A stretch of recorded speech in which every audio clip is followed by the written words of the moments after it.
Welcome back, everyone. Before we dive in, make sure you drop your thoughts and the lessons you took from this story in the comments. And don't forget to like and subscribe. Let's get into it. My name is Desmond Hayes, and my wife informed me over reheated Chinese takeout that our 10th wedding anniversary would need to be moved. Not asked, not suggested, just calmly informed. We were sitting at our kitchen table on a Thursday evening, 3 weeks before the date I had been planning for since January. The restaurant reservation I had made 6 months ago at the Pinnacle Room in downtown Seattle, one of the hardest reservations to get in the city. The weekend getaway to the San Juan Islands I had booked back in winter, including the hotel room with the water view she had always said she wanted. The concert tickets to see her favorite band, purchased the moment they went on sale. All of it, according to her, needed to be rescheduled because her wine club friends had planned a tour through Woodinville for that exact weekend. The girls already put deposits down, Tanisha said, twirling lo mein around her fork as if this were the most reasonable thing in the world. She did not even look up, just kept scrolling with one hand and eating with the other. We can celebrate our anniversary the next weekend. It is just a date on a calendar. I set down my chopsticks carefully, buying myself a moment to process what I had just heard. My heart felt hot and strangely distant, like it belonged to someone else watching this conversation from across the room. "It is our 10th anniversary," I said slowly. 10 years. And we will have many more," she replied, still not really looking at me. Her phone buzzed on the table, and she glanced down immediately. One weekend will not matter in the grand scheme of things. I looked at her across our kitchen table, really looked at her. The woman sitting there in leggings and an oversized sweatshirt, scrolling through her phone while dismissing a decade of marriage, did not look like the woman I had married. That woman would have been excited about the anniversary. That woman would have been talking for weeks about what to wear, asking me if I was sure about the hotel, Googling the restaurant menu. That woman would have appreciated the effort I had put into planning something special. That woman would never have chosen wine tasting with women she had known for 2 months over celebrating 10 years with her husband. The realization landed quietly but firmly, like a door closing with a soft click somewhere deep inside me. "You are right," I said finally, my voice calmer than I felt. "One weekend will not matter at all." She paused mid-scroll, her eyes flicking up to meet mine. She was searching my face for the argument she had clearly expected, probably even rehearsed for in her head. When she did not find any resistance, no anger, no raised voice, no lecture, relief washed over her features like a wave. "I knew you would understand," Tanisha said, smiling now. She leaned across the table and kissed my cheek, already turning back to her phone before her lips had fully left my skin. Her thumbs started flying across the screen, typing what I could only assume was the good news to her friends about her understanding husband. I watched her smile at their responses, watched the little bursts of validation she got from each incoming message. The phone buzzed 4 times in rapid succession. Her smile grew wider with each buzz, like someone being applauded from a distance. What Tanisha did not know, what she could not possibly know as she sat there texting her wine club about her flexible, supportive husband, was that I had already started making some calculations of my own. And unlike her, I had been planning further ahead than the next weekend. The seed of those calculations had actually been planted 2 months earlier, the day Tanisha joined something called the Vano Vixens through a neighborhood Facebook group. At first, it had seemed harmless enough. Monthly wine tastings at a local restaurant, learning about different varietals, meeting some neighbors. I had even encouraged it. Tanisha had been saying for a while that she needed more friends, more activities outside of work and our home life. I agreed with her. We both worked long hours. Our evenings had become predictable routines of dinner, television, and bed. When she showed me the Vano Vixens page, it looked like any other hobby group. Smiling women holding glasses of wine, captions about community and self-care. "You should go," I'd said. "It looks fun. You deserve some time for yourself." I meant it. I even drove her to the first meeting and waited up for her when she came home, eager to hear how it had gone. She had been flushed with excitement and wine, talking fast about tasting notes and new friends and how nice it was to have girl time. What began as monthly wine tastings, though, evolved into something else entirely. At first, the changes were subtle. A weekend event here, a late-night outing there. "Just this once," she would say, or "they're doing a special tasting." Girls' nights that used to end at 9:30 started stretching past midnight. The group chat notifications on her phone multiplied. Somewhere in that transformation, I realized I was starting to live with a completely different version of my wife. The Vano Vixens had a leader, a woman named Charisse. Late 30s, divorced twice. According to Tanisha, though Charisse apparently called them escapes from toxic situations. Tanisha talked about her the way some people talk about motivational speakers. Charisse had, according to my wife, this way of talking that made everything sound enlightened and empowering.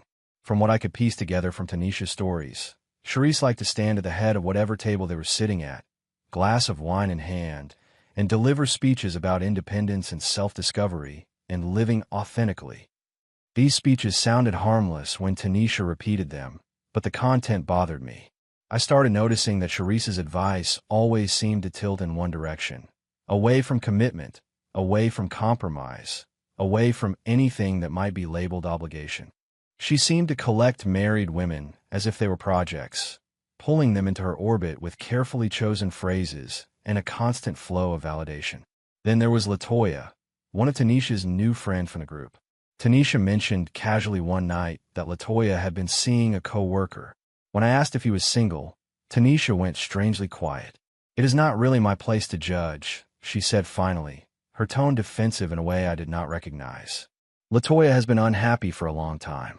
Charisse says she is finally choosing herself. That should have been my first real red flag." My wife, who used to have strong opinions about right and wrong, suddenly refusing to call an affair what it was. Instead of saying, "That is messed up," she used phrases like choosing herself and complicated situation. Denise was another member Tanisha talked about, currently engaged for the third time. The common thread in all her failed relationships, based on the stories I overheard, seemed to be that the men could not handle her independence. At least that was how Denise framed it. Listening to Tanisha describe the arguments, denied passwords, canceled trips, suspicious messages, it sounded to me like there might be another side to those stories, one where the men had simply reached their limit. And then there was Felicia, whose husband was deployed overseas with the military. Tanisha had mentioned how lonely Felicia was, how hard it was for her to be apart from her husband. What Tanisha seemed to gloss over, however, was that Felicia spent many of her lonely nights at bars, posting photos and revealing outfits, collecting attention from men who definitely were not deployed. These were the women giving my wife life advice. These were the people she was choosing to spend her time with, to listen to emulate. The warning signs had been building for weeks. Each one was small enough to dismiss on its own, but together they formed a pattern I could not ignore. Tanisha started coming home at 11 o'clock on what were supposed to be weeknight tastings that began at 7. When I mentioned that 11 seemed late for a tasting, she would stiffen immediately. "You are tracking my movements now?" she would ask, her eyes narrowing. "I'm telling you where I am. That should be enough." "I did not say you could not go," I would reply. "I'm just asking when you might be home." Her vocabulary changed, too. Suddenly everything was about wine and self-care and living my truth. She began taking phone calls outside, even when it was cold and raining, claiming the house was too loud, even on nights when I was just sitting quietly on the couch reading. Privacy around her phone became paramount. She changed her passcode, something we had never felt the need to do in 9 years of marriage. When her phone was face up on the counter and a notification came through, she would flip it over quickly, sometimes in the middle of a conversation. When I asked who it was, she would say, "It is just the group chat," but the way she held the phone to her chest felt less like casual privacy and more like hiding. The financial changes were harder to ignore. One night, while paying bills, I noticed an $800 charge for wine club activities on our joint credit card. I asked her about it after dinner. "It was a special month," Tanisha said, instantly defensive. "We did a private tour, plus a class, plus a dinner. It is not like I do that all the time." $800 for 1 month of social events is a lot, I said, keeping my voice even. "That is almost half our mortgage." She crossed her arms. "I am investing in friendships," she said, her voice taking on that new edge I had heard whenever I questioned anything related to the Vano Vixens. "Women need community. Why is that so hard for you to understand? Community that costs $800 a month." I asked quietly. "Tanisha, that is not normal social spending. That is a car payment." You spend money on your hobbies, she shot back. Why can I not spend money on mine? My hobbies do not require staying out until midnight on a Tuesday, I replied. And they do not involve hiding who you are with. The words came out sharper than I intended, but I was tired. Tired of the circular arguments. Tired of being made to feel like I was unreasonable for wanting basic transparency. I'm not hiding anything, she said. I'm just not reporting to you like a child. I am an adult woman who does not need permission to have a social life. That phrase, like a child, stuck with me. It did not sound like Tanisha. It sounded like Charisse. I could almost hear that woman's voice behind the words, whispering from the edges of every argument. I never said you needed permission, I replied. I asked where you were because I care. That used to be called partnership. Tanisha rolled her eyes, actually rolled her eyes at me, then turned and walked away, ending the conversation by simply refusing to participate. I stood alone in the kitchen, listening to the sound of her footsteps on the stairs. That was the night I started paying closer attention, really paying attention. I noticed how her phone lit up constantly with group chat messages, the screen glowing on the nightstand at all hours. I noticed how she smiled at her screen more than she smiled at me. One night, she left her phone unlocked on the coffee table when she went to take a shower. I'm not proud of what I did, but I am not sorry either. I picked up the phone, telling myself I would only glance at the most recent message. The notification that had just come in was from Charisse. Did he give you grief? It read. Men hate when we have our own lives. Stay strong, sister. You do not owe anyone a report. My chest tightened. It was one thing to disagree with me. It was another thing entirely for a stranger to frame my concerns as control. The next afternoon, Tanisha left her tablet open on the couch while she went to switch laundry. She thought I was in my home office on a call. I was not. I saw that the Vano Vixens private Facebook group was open in a browser tab. I hesitated for a moment, feeling like I was about to cross a line, and then I clicked. For the next hour, I scrolled through 2 months of posts. What I found made my blood run cold. Charisse's posts read like a handbook for undermining marriages while pretending to support them. Train your husband to respect boundaries. One post read, if he questions where you are, that is controlling behavior, not concern. Your independence is non-negotiable. The comments below were filled with heart emojis and affirmations. Another post pruned away nuance. If he does not celebrate your growth, he does not deserve access to you, she had written. There was no room in her worldview for compromise. The other women shared their stories, and Charisse dissected each husband's behavior like a prosecutor building a case against men as a species. LaToya bragged about her secret affair with her co-worker, calling it taking back her power. She posted screenshots of flirtatious text conversations with the man, complete with laughing emoji reactions from the group. He makes me feel alive again, she wrote. My boyfriend just does not get me anymore. When someone pointed out in the comments that the man was married, LaToya responded, his marriage is not my responsibility. Underneath, several women chimed in to support her, saying she deserved to feel loved, that she had spent too long settling. Denise had long posts complaining about all 3 of her former fiancés in excruciating detail. Reading between the lines, however, made it crystal clear why they had all left. One apparently could not handle her close friendship with a male co-worker who sent her winking emojis at midnight. Another got insecure when she wanted to travel alone with an old boyfriend. The third tried to control her finances by asking why she had taken out a secret credit card. Each story sounded, when stripped of Charisse's commentary, less like a man who had failed her and more like a man who had finally had enough. Underneath, Charisse's comments framed each man's boundary as oppression.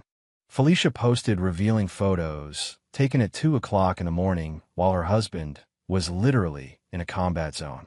There were pictures of her dancing with men at bars, their hands firmly on her waist.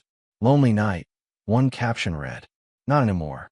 The comments from the group were full of encouragement.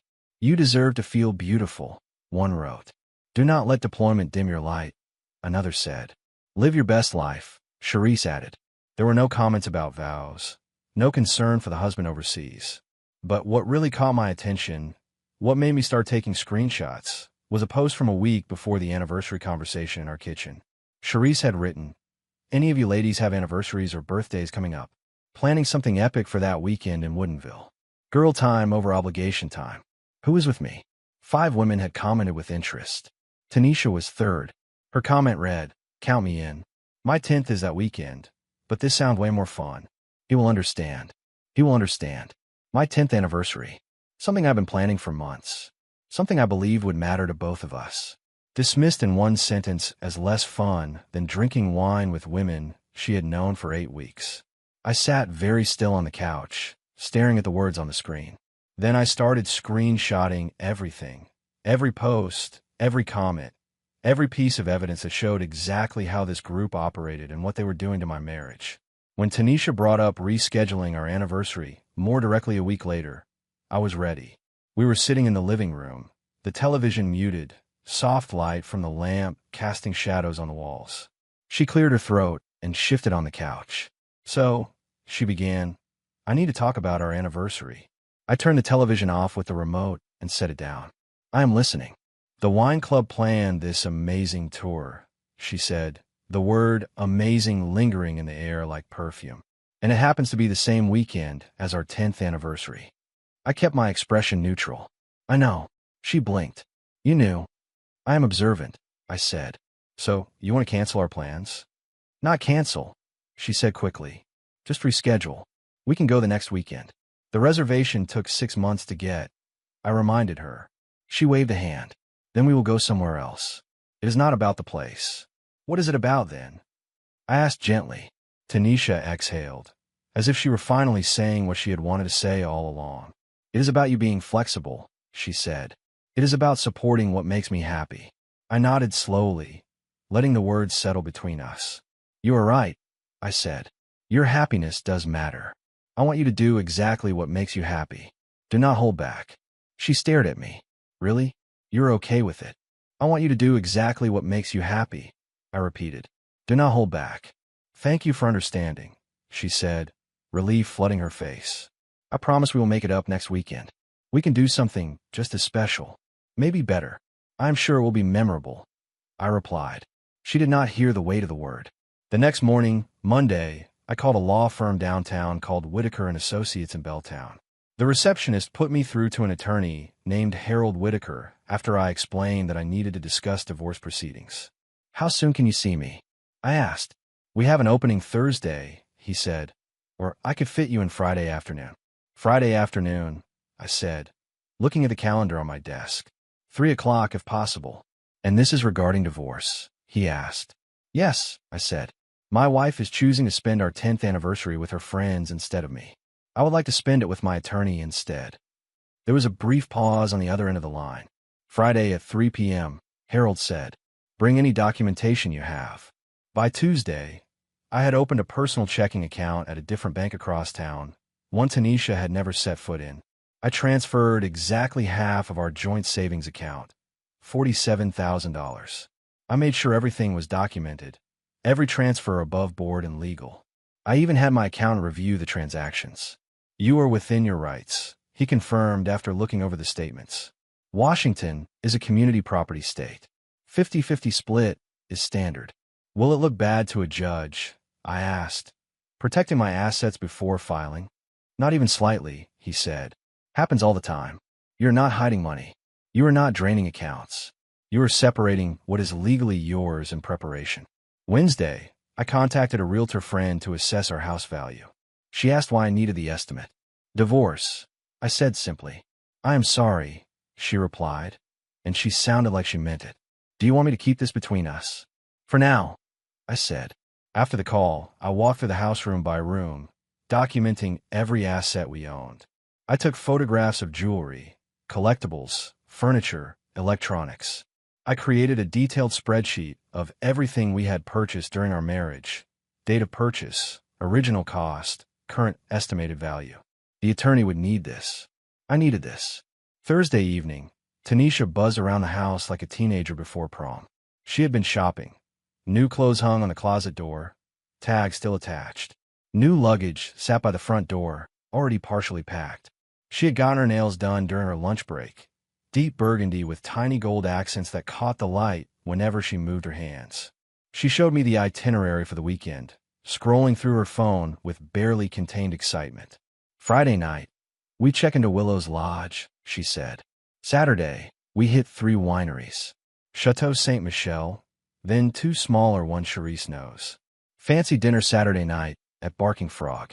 Sunday brunch and spa treatments before we head home. Her eyes shone as she spoke, like a child reading from a vacation brochure. Sounds expensive, I observed. Tanisha hesitated for the briefest second. $850 per person, she said, and I could hear the faintest hint of apology in her tone, quickly covered. We all agreed we deserved it. We, she said, not I. The Vano Vixens. Her real priorities. Sounds like you will have an unforgettable weekend, I said. And I meant every word. I really will, she replied, giving me that same bright smile I had fallen in love with a decade ago. Except now, that smile was aimed at the thought of leaving me behind. And you'll be okay here? She asked. I know it is our anniversary, but we will make it up next weekend. I promise. I will be more than okay, I said. Something in my tone made her pause. She studied my face for a long moment. You are really not mad? She asked. Why would I be mad? I answered. You are doing exactly what you want. She seemed satisfied with that answer. Or maybe she just wanted to be satisfied with it. Either way, she went back to packing, humming to herself as she folded clothes into the suitcase. Friday morning arrived. Our actual anniversary. 10 years to the day since we had stood in front of our families and friends and promised forever. Tanisha packed while I watched from the bedroom doorway, quietly memorizing the moment. The last time she would pack in this house as my wife. She kept glancing at me in the mirror, catching my reflection over her shoulder. You sure you are not mad? She asked again.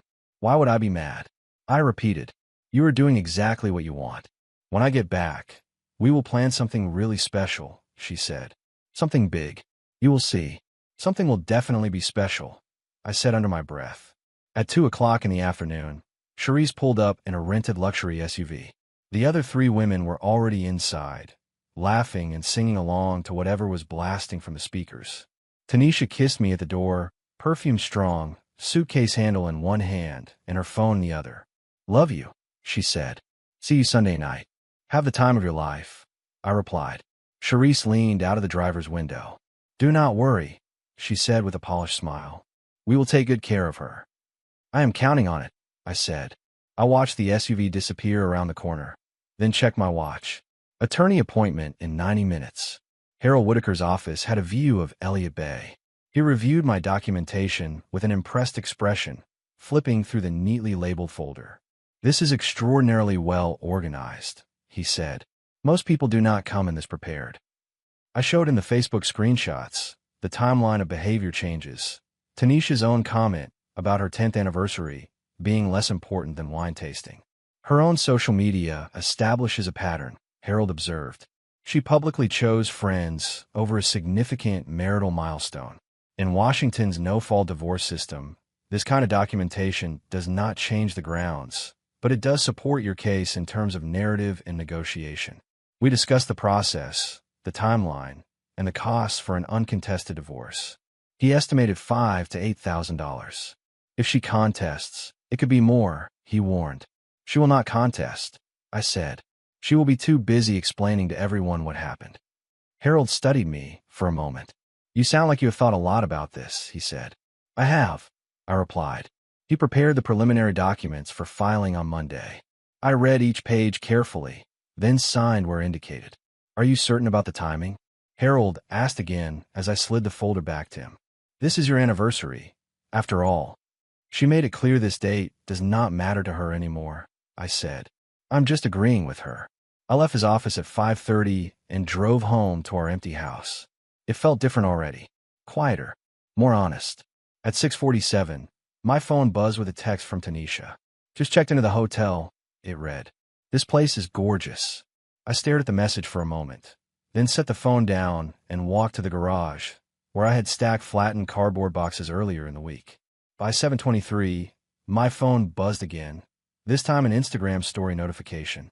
4 women with wine glasses at the hotel bar, arms thrown around each other, lipstick bright and smiles wide. The caption read, Anniversary weekend? More like girl adversary weekend. I screenshot it and forwarded it to Harold with a simple line, additional context. Then I started packing Tanisha's belongings into boxes in the garage. Her clothes, her shoes, her decorative trinkets that had slowly taken over the shelves. At 9:15, another text arrived.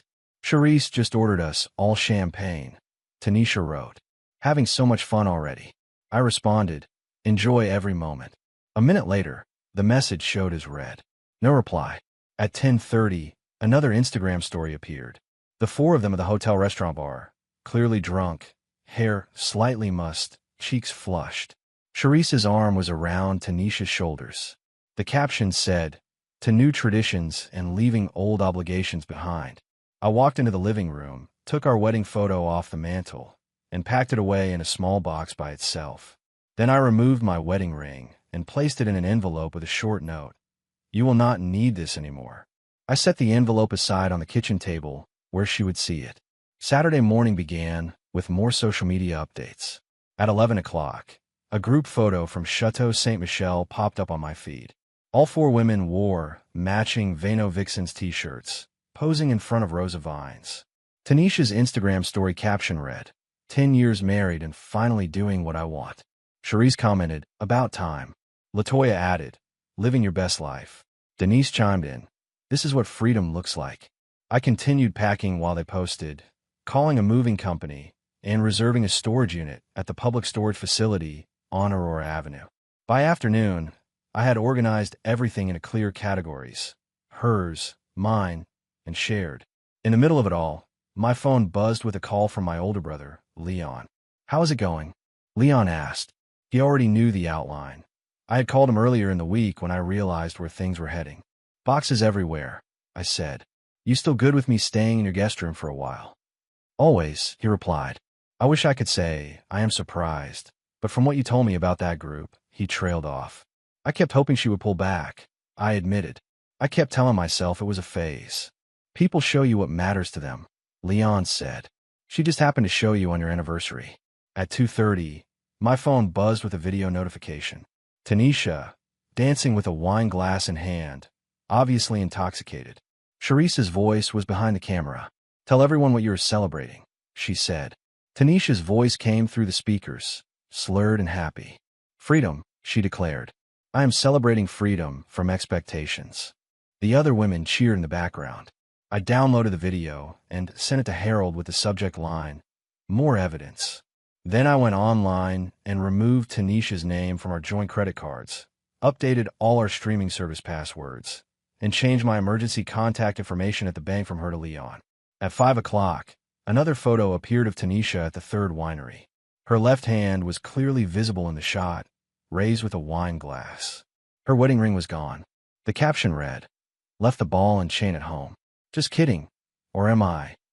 147 likes, 23 comments. One of her aunts commented, where's your ring, honey? Tanisha replied, taking a break from expectations. I screenshot the exchange and sent it to Harold, then texted Leon. Guest rooms still available. Of course, he replied. You doing okay? Better than I've been in months. I wrote back. Saturday evening brought photos from their fancy dinner at Barking Frog. The four women were dressed up, multiple wine bottles visible on the table. Tanisha's post read, best anniversary dinner ever. Who says you need a husband to celebrate love? These queens are all I need. Charisse commented, screenshot this energy. This is growth. Latoya wrote, he'll be fine. Denise added, this is the start of your real life. At 8:30, my phone rang. Tanisha's name appeared on the screen. I considered letting it go to voicemail, then decided to answer. Hey, I said. Her voice was thick with alcohol. Just want to check in, she slurred. Having fun, I asked. So much fun, she said. You should see this place. Maybe next year we can come here for our anniversary. Maybe. She laughed, the sound hollow. You are not mad, right? You sound weird. I'm not mad, I said. I am clear. Clear about what? She asked. About what I need to do, I replied. There was a pause. Enjoy your dinner. Love you. Goodbye, Tanisha, I said, and I hung up before she could process the finality in the way I had said her name. At 9:15, another Instagram story went up. The women were at the hotel bar again. Men were visible in the background. Charisse was recording. Guess what, ladies, she said into the camera. The universe provides. The camera panned to show three men joining their table. Tanisha was giggling, accepting a drink from one of the men. At 11:30, the final post of the night appeared. A photo of Tanisha with one of the men, his arm around her shoulders. She was leaning into him, wine glass in her other hand. The caption read, "Sometimes the best nights are the unexpected ones." That was enough. I shut off my phone, loaded the last box into my truck, and left our house key on the kitchen counter. On the kitchen table, I placed a letter I had written, my wedding ring beside it, and copies of all my documentation in a manila folder. The note on top read everything. Then call your attorney. You will need one. I took one last look around the house, remembering the day we had moved in, the paint swatches on the wall, the way Tanisha had twirled in the empty living room, and said, "It feels like ours." Then I closed the door behind me and drove to Leon's house. Sunday morning, we sat at his kitchen table drinking coffee while sunlight streamed through the blinds. Around 10 o'clock, I finally turned my phone back on. 35 missed calls from Tanisha filled the screen. The voicemails progressed from confused to angry to desperate. In the first, she sounded annoyed. "Desmond, this is not funny. Where are you? Call me back." The next few were sharper. "This is insane. You cannot be serious. Call me right now." Then they softened into panic. "We need to talk about this. You are overreacting. It was just a weekend with friends." By the last voicemail, her voice was barely coherent through the sobbing. "Please answer. I am sorry, okay? I am sorry. Do not do this. Please. I love you. Answer your phone." Text messages filled in the spaces between the calls, variations on the same frantic theme. At 1:15, while Leon and I were washing dishes, his phone lit up with an incoming call from Tanisha. He put on speaker. "Where is he?" Tanisha demanded the second Leon answered. "I need to talk to him." "He does not want to talk to you," Leon said calmly. "This is crazy," she said. "It was just a girls' weekend." "On your 10th anniversary," Leon replied. "Without your wedding ring. With your arm around another man. How did you think that would look?" "That was innocent," she insisted. "We were just having fun." "Maybe you should have had fun with your husband," Leon said. There was a long pause, just the sound of Tanisha's ragged breathing on the line. "Please just let me talk to him," she whispered. "He is done talking," Leon said gently. "You will hear from his attorney tomorrow." He hung up before she could respond. 30 minutes later, my phone showed incoming calls from Charisse, then Latoya, then Denise. I did not answer any of them. Then I remembered Tanisha's tablet, which was still linked to her accounts, and sitting in a box by the door. I pulled it out, turned it on, and opened Facebook. The Vano Vixens group chat told a different story from the one they would no doubt tell publicly. Tanisha had written in the group, "I need help. My husband filed for divorce." Latoya responded first. What? Denise added, "That is extreme." "What did he say?" Felicia chimed in. "He cannot divorce you for taking a trip. That is psychotic." Tanisha replied, "Because of this weekend.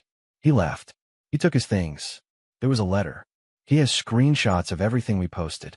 There was a long pause in the chat, a string of seen indicators with no replies.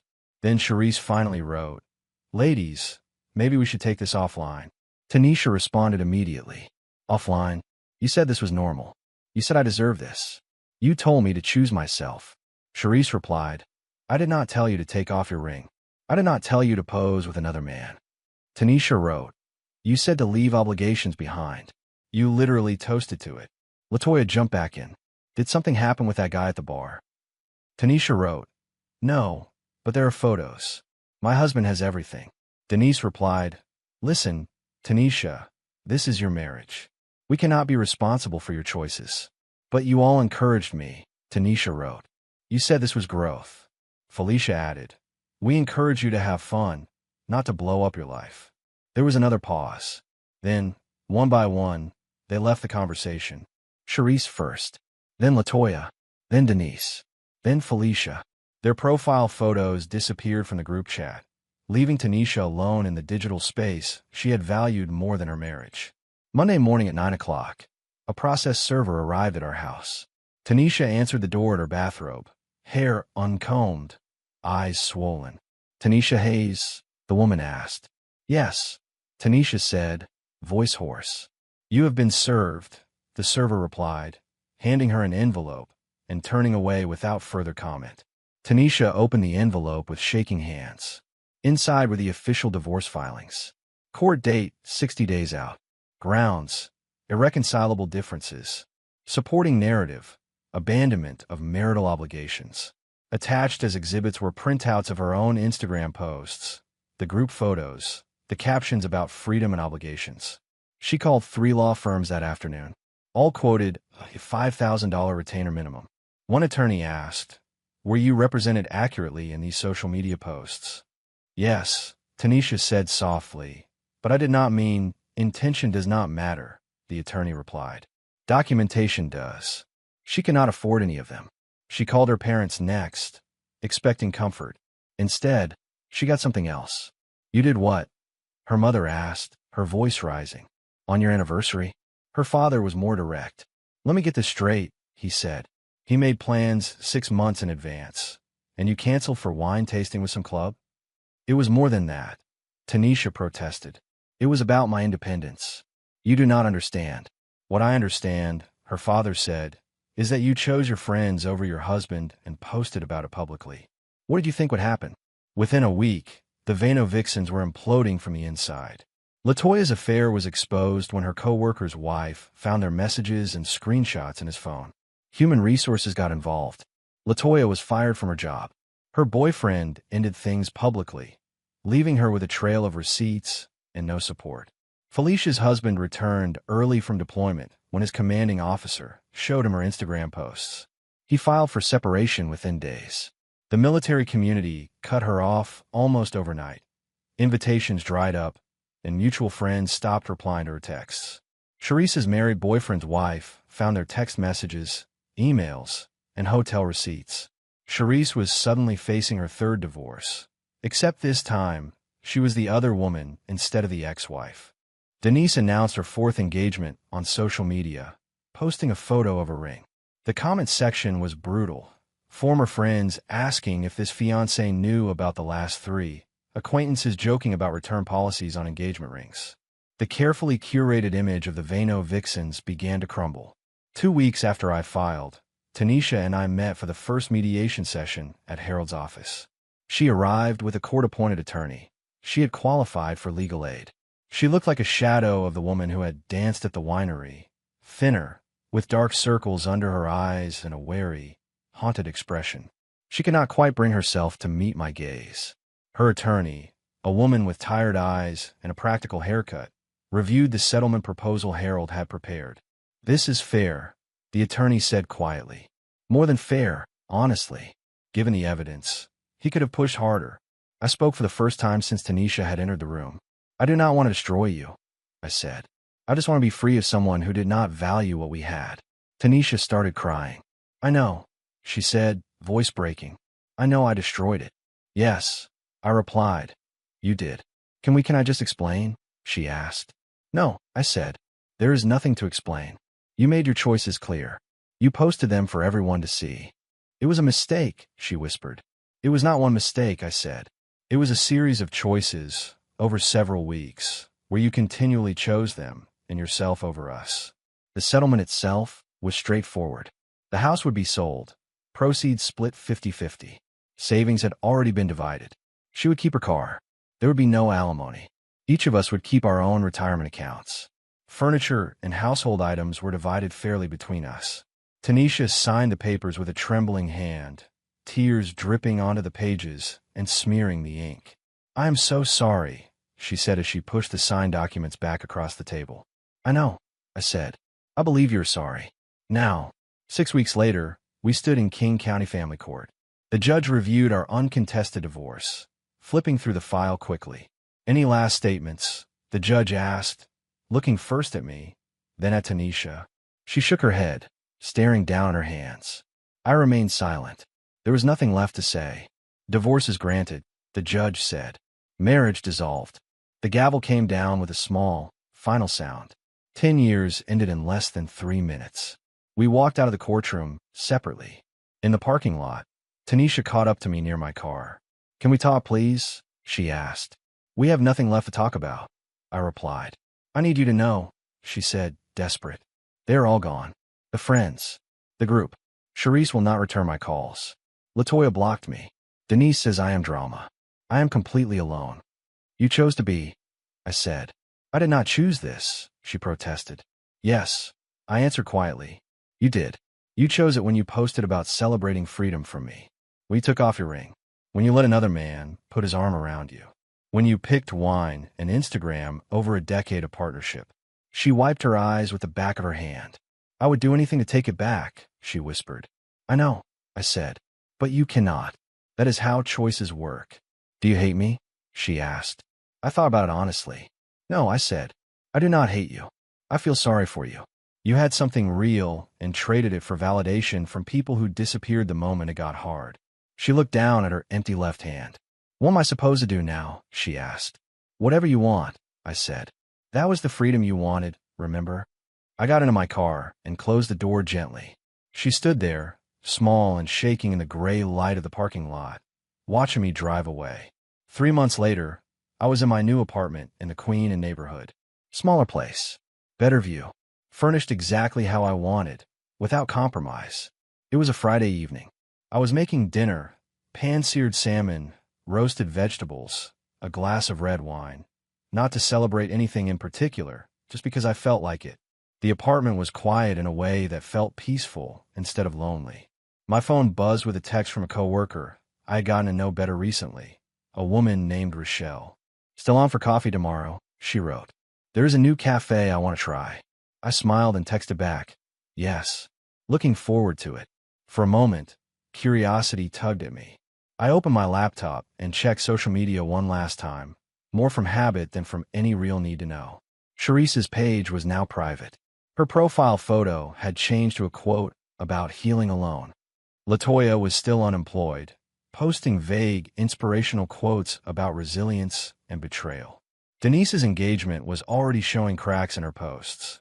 Long, defensive captions about trust and independence that felt like arguments disguised as affirmations. Felicia was posting about her custody battle, asking for donations to help cover legal fees. And Tanisha's page had one new post from 2 months ago. A photo of a small apartment in a clearly cheaper area than where we had lived together.